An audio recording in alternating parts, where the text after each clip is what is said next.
진리를 사랑하시고 예수님의 제 이름을 기다리시는 성도 여러분 안녕하십니까? 계시록 16장의 7장 가운데 살아남은 극소수의 여자의 남은 자손 14만 4천이 겪는 환란이 있습니다. 그 환란을 성경에서는 야곱의 환란이라고 합니다.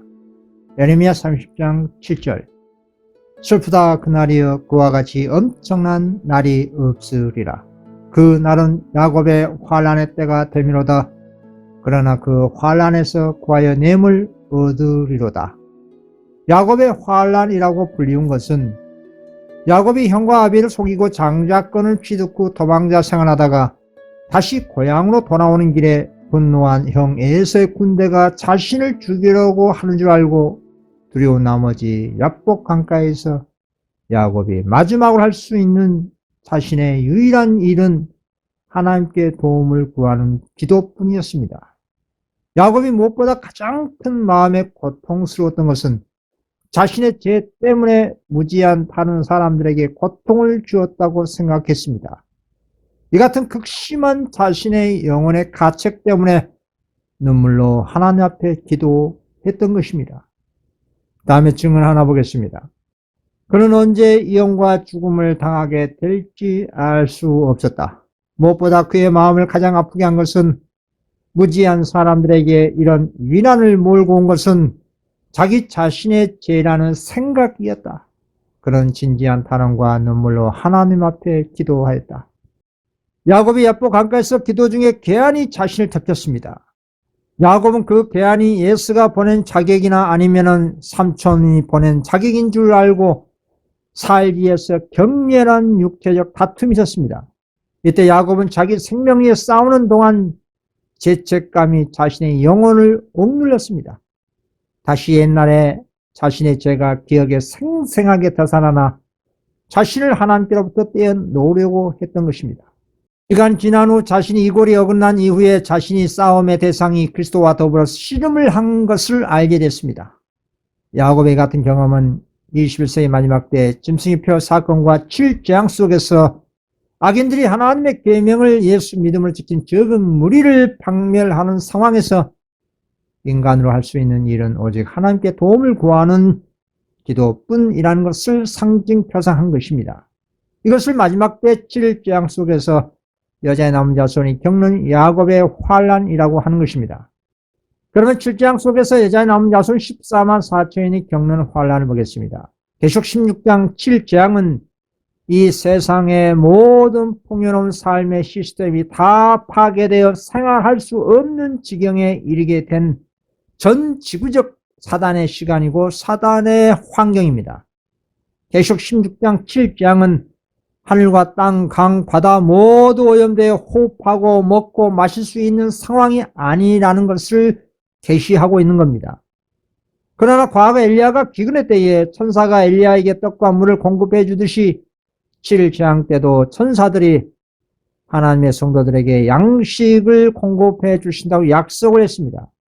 이사야 33장 16절에 그런 높은 곳에 거하리니 견고한 바위가 그의 요새가 되며 그의 양식은 공급되고 그의 물은 끊어지지 아니하리라 라고 말씀하셨습니다. 그러나 악인들과 달리 남은 무리는 극렬한 정신적 고난을 받는다는 사실입니다. 이 선악의 대쟁투의 가운데 성도의 정신적 고난이 무엇일까요? 다음에 말씀은 바울 사도가 거듭난 이후에 자신의 마음속에 스멀스멀 기어오르는 애자의 성향을 이렇게 부르짖었습니다. 로마서 7장 23, 24절입니다. 내 지체 속에서 한 다른 법이 내 마음의 법과 싸워 내 지체 속에 있는 죄의 법 아래로 나를 사로잡아 오는 것을 보는도다. 오호라 나는 공고한 사람이로다. 이 사망의 몸에서 누가 나를 건져내랴. 바울이 거듭난 이후 성화의 삶 속에서 자신의 내적 투쟁을 묘사한 장면입니다. 이 말씀은 바울이 현재 범죄를 즐긴 상태가 아니라 과거의 죄의 성향, 그러니까 자신의 과거에 지은 죄된 기억들과 그 기억에 따른 부정적 느낌과 감정들과 죄된 반응이 무의식적으로 올라오는 것이었습니다. 그래서 자신의 의지와 상관없이 과거의 죄된 기억들이 떠올라 이렇게 말한 것입니다. 로마서 7장 18절에 언함은 내게 있으나 선을 행하는 것은 없노라. 여기에서 언함은 새사람 된 바울사도의 의지이고 행하지 못한다는 말은 옛 본성의 본능적 반응을 말하는 것입니다. 바울은 회심 후에도 과거의 습관적 사고방식과 감정적 반응이 자신의 본성 가운데 남아서 유혹하고 있었고 그것과 평생 싸웠던 것입니다. 성도의 회심은 유전적으로 후천적으로 길러진 악한 성향을 즉각적으로 완전히 생각도 나지 않은 채 제거되지 않습니다. 그렇게 과거의 잿된 기억과 감정과 느낌이 완전히 사라지면 그것은 인간이 아니라 로봇이 되겠지요. 그러나 주님께로부터 용서받은 죄인은 자신의 뇌의 시냅스의 죄의 흔적, 즉 죄에 대한 기억과 그런 성향과 그런 느낌과 그런 감정은 아직 우리 자신의 뇌와 성품 속에 남아 있었던 것입니다. 그래서 자신의 뇌 속에 남아있는 죄의 그 기억에 대해 이렇게 탄식한 것입니다. 오라 나는 공고한 사람이로다. 이 말씀 사단의 유혹에 죄를 즐긴 자의 탄식이 아니라 사단의 유혹에도 불구하고 그 유혹을 예수의 이름으로 승리하고 예수님처럼 거룩해 주고 싶은 사람이 겪는 간절한 내적 호소입니다. 이것이 7장 가운데 겪을 여자의 남은 자손의 야곱의 환난의 내용입니다. 바울은 이미 새 마음을 가졌지만 타락한 본성의 욕망에서 나온 자극과 과거의 잿된 기억과 느낌과 감정과 생각의 성향이 자기 의지와 상관없이 무의식적으로 저 밑에서 사단이 유혹하는 것을 객관적 시각에서 본 것입니다. 그래서 바울은 그와 같은 중단 없는 선악의 싸움을 이렇게 증언했습니다. 고린도전서 9장 27절에 내가 내 몸을 쳐 복종하게 하면 내가 남에게 전파한 후에 자기가 도리어 버림이 될까 두려워함이로다. 내 몸을 쳐 그리스도에게 복종하게 하는 것이 성화의 사람이 겪는 야곱의 환난입니다. 그러나 바울 사도와 반대로 하늘에서 반역한 루스벨의 마음의 생각이 이랬습니다. 자신의 마음의 무의식 가운데 지속적으로 하나님께 대한 불신과 불만과 불평을 자리잡게 허용했습니다. 이것 때문에 결국 루스벨은 하늘에서 타락했습니다. 그리스도에 대한 재상권에 대한 시기 질투의 그 화신 루스벨에 대해 이사야는 이렇게 영감의 글로 기록했습니다. 이사야 14장 13, 14절입니다. 내가 너 마음에 이르기를 내가 하늘에 올라 하나님의 뭇별 위에 내 자리를 높이리라. 내가 북극 지폐의 산 위에 앉으리라. 가장 높은 구름에 올라가 지극히 높은 이와 같아지리라 하는도다. 루스벨은 속으로 내가 하늘에 올라가 하나님의 별들 위에 내 보좌를 높이리라. 내가 북극 지폐 산에 앉을 것이라고 한 것입니다. 그런데 루스벨은 처음에 자신이 이런 이상한 감정의 진정한 본질을 알지 못했습니다. 그러다 보니 지속적으로 그런 이상한 감정을 허용했습니다. 그리고 한동안 자신의 마음이 이상한 움직임과 납득할 수 없는 이상한 상상을 밝히기를 두려워할 정도였습니다. 그럼에도 불구하고 그 이상한 나쁜 마음의 생각들을 버리지 않았던 것입니다. 이것이 바로 사단이 타락한 구조입니다. 그리고 사단은 자신의 무의식의 잿된 느낌과 잿된 감정을 지속적으로 반복 재생되도록 고의적으로 허용했습니다. 자신의 무의식의 잿된 느낌과 감정을 지속적으로 허용하면 어떻게 될까요?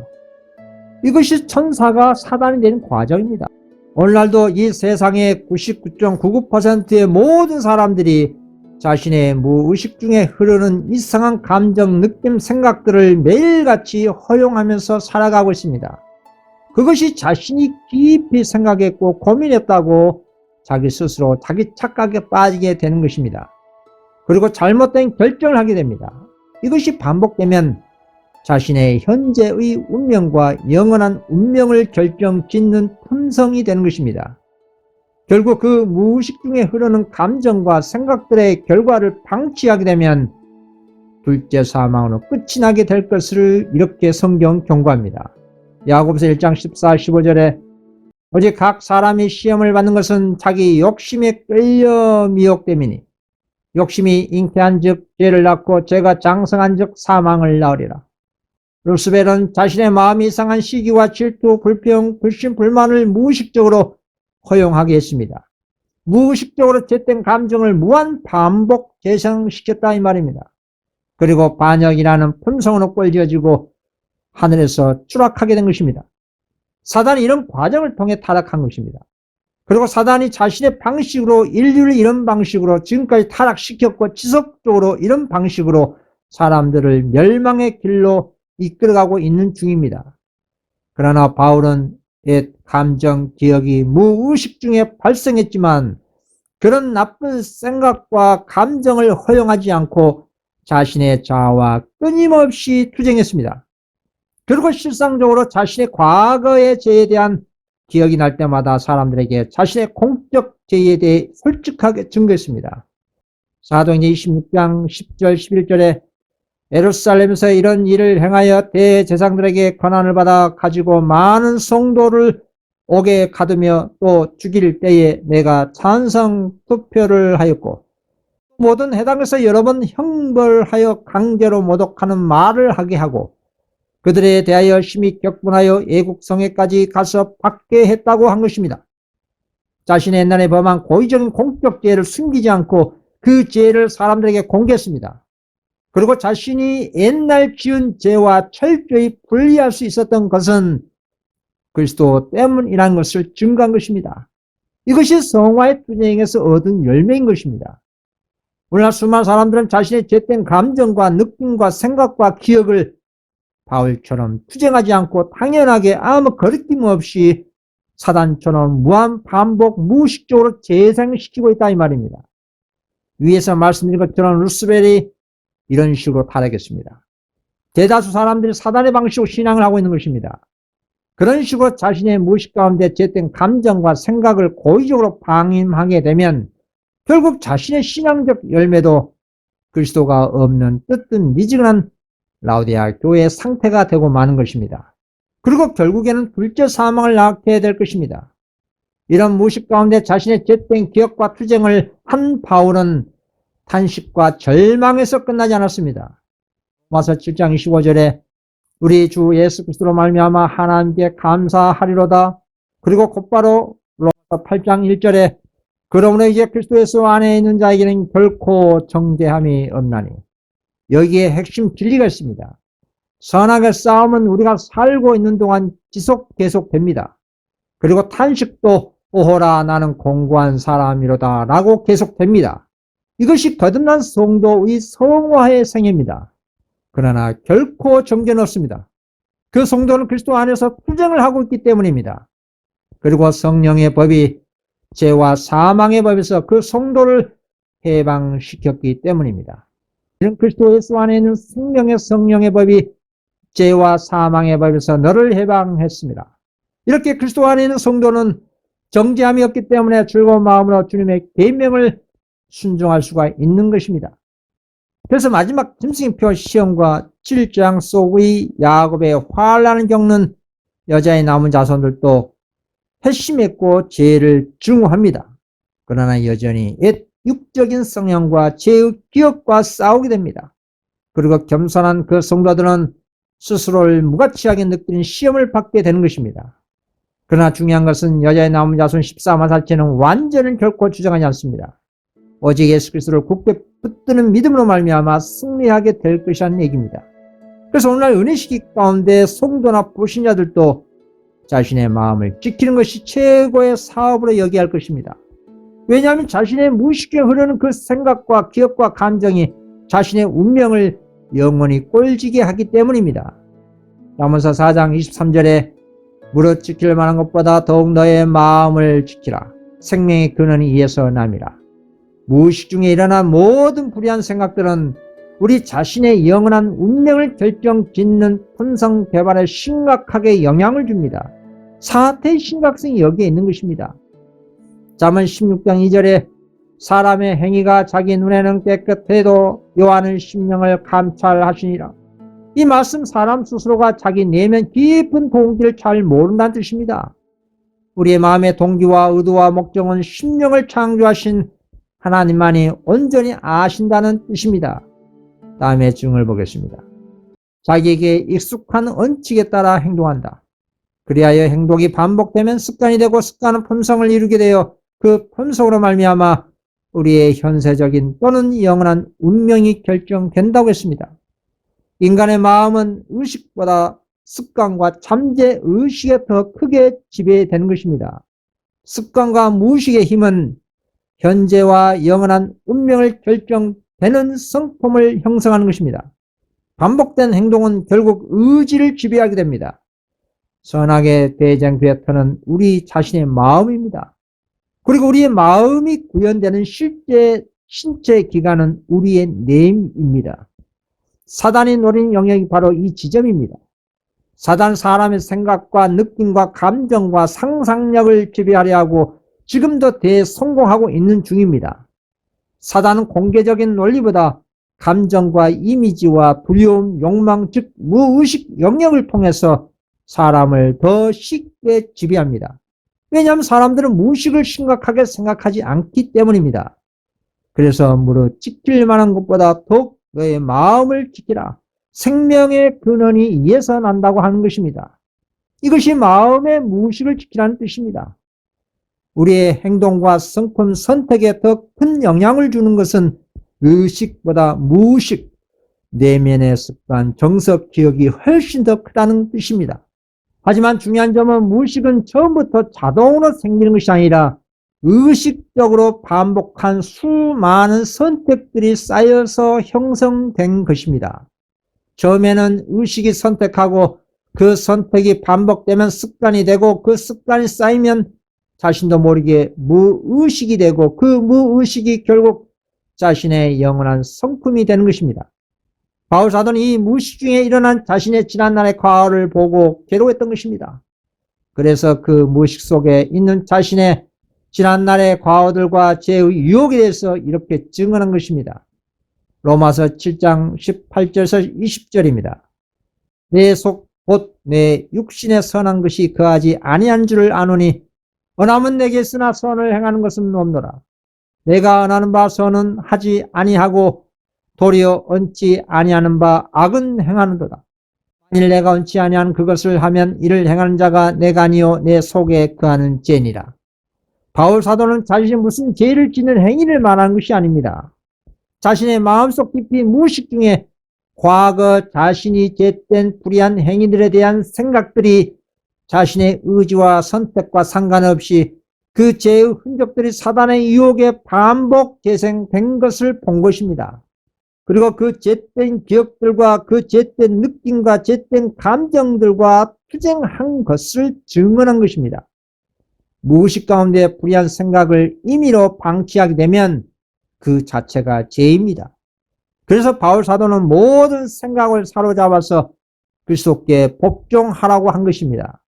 고린도후서 10장 5절에 모든 이론을 파하며 하나님 아는 것을 대적하여 높아진 것을 다 파하고 모든 생각을 사로잡아 그리스도에게 복종케 하니. 그러나 사람은 혼자 힘으로는 자신의 무의식까지 바꾸기가 거의 불가능합니다. 그래서 성경은 이렇게 말합니다. 에스겔 36장 26절 27절입니다.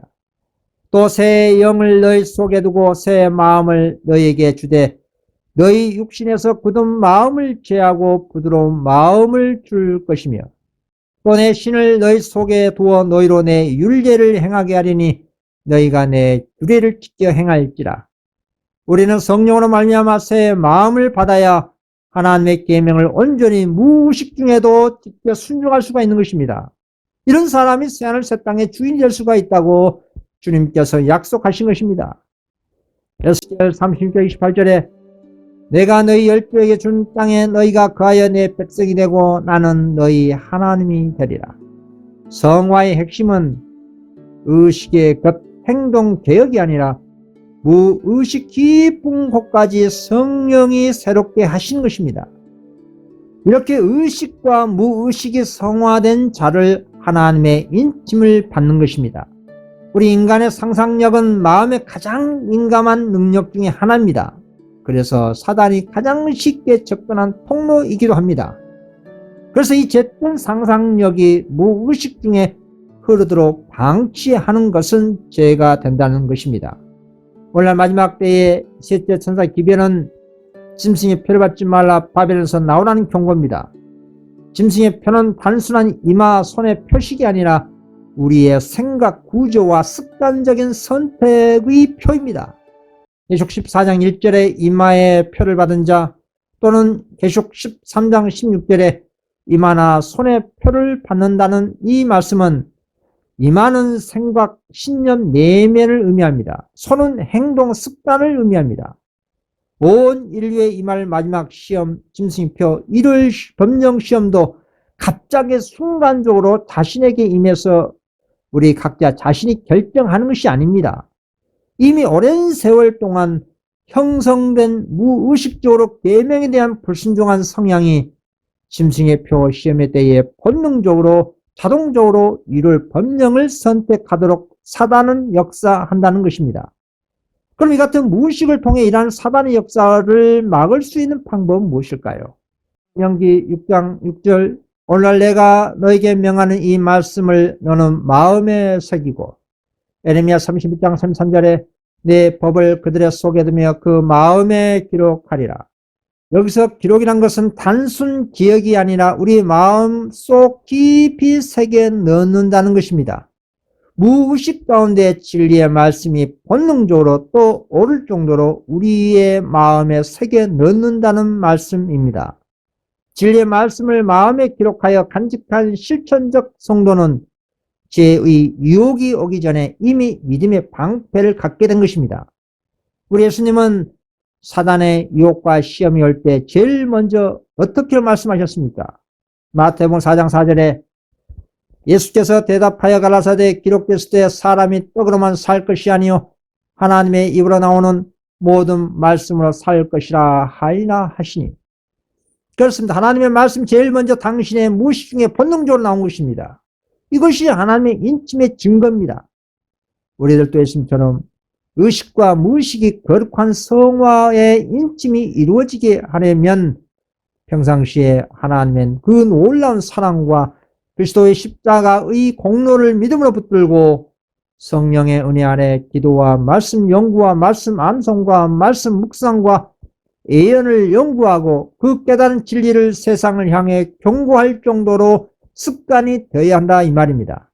그러면 우리의 생각의 내 구조가 거룩히 변화되고 감정과 생각의 방향이 경로로 올바르게 변화되는 것입니다. 우리의 마음의 구현 장소인 내 구조가 거룩한 시스템으로 온전히 변화될 수가 있는 것입니다. 이것이 우리의 마음의 본성이 변하여 오늘날 지성소 시대의 셋째 천사 개별에 의한 거듭남이요 믿음으로 말미암는 의라고 하는 것입니다. 관련된 증언을 하나 보겠습니다. 만일 그대의 본성이 변화되지 않고 이 마지막 때를 위한 진리로 깨끗하게 되고 고상하게 되지 않는다면 그대는 순결하고 거룩한 천사들 가운데 자리를 차지하기에 무가치한 사람이 될 것이다. 자, 또 하나 보겠습니다. 그리스도인의 생애는 옛것을 변경하고 개량하는 것이 아니라 본성을 변화시키는 것이다. 자신과 죄에 대해 죽고 전적으로 새로운 생명이 나오는 것이다. 이런 변화는 성령의 효과적인 역사에 의해서만 이루어질 수 있다. 우리의 본성이 성령과 진리의 말씀으로 변화되면 마지막 짐승의 표 시험 때에 하나님의 계명을 예수 믿음으로 지킬 수가 있는 것입니다. 1844 이후 셋째 천사 기별에 의한 하나님의 인침을 받은 사람들은 짐승의 표 시험이 와서 인침을 받은 것이 아니라 이미 이룰 법령 전에 그리스도의 성품으로 변화된 성도들입니다. 그리고 그 본성이 변화된 성도에게 임한 최후의 시험이 짐승의 표 환난인 것입니다. 그래서 그 환난 시험 때에 예수 믿음과 계명을 지킨 그 열매로서 하나님의 인침을 받았다는 믿음에 의한 확증인 것입니다. 그래서 고린도후서 13장 5절에 너희는 믿음 안에 있는가 너희 자신을 시험하고 너희 자신을 확증하라고 한 것입니다. 그래서 짐승의 표 시험의 때에 여자의 남은 자손 14만 4천 성도는 매매 금지와 벌금과 투옥과 죽음 앞에서도 머뭇거리지 않고 자연스럽게 또는 본능적으로 하나님의 진리의 편에 선택을 할 수가 있는 것입니다. 왜냐하면 머뭇거리지 않고 본능적으로 여호와 편에 설 수 있는 것은 자신에게 주어진 은혜의 시기 가운데 의식적으로 지속적으로 습관적으로 진리의 선택을 해왔기 때문입니다. 그 거룩한 하나님의 진리의 선택과 순종이 나중에는 무의식의 방향으로 품성을 지속적으로 형성해 온 것입니다. 이런 사람이 그리스도와 사단 간의 최후의 대정투에서 살아남은 남은 자가 되는 것입니다. 이사야 10장 22, 23절입니다. 이스라엘이여 내 백성이 바다의 모래 같을지라도 남은 자만 돌아오리니 넘치는 공의로 해멸이 작정되었습니다. 이미 작정되었은즉 주 만군의 여호와께서 온 세계 중에 끝까지 행하시리라.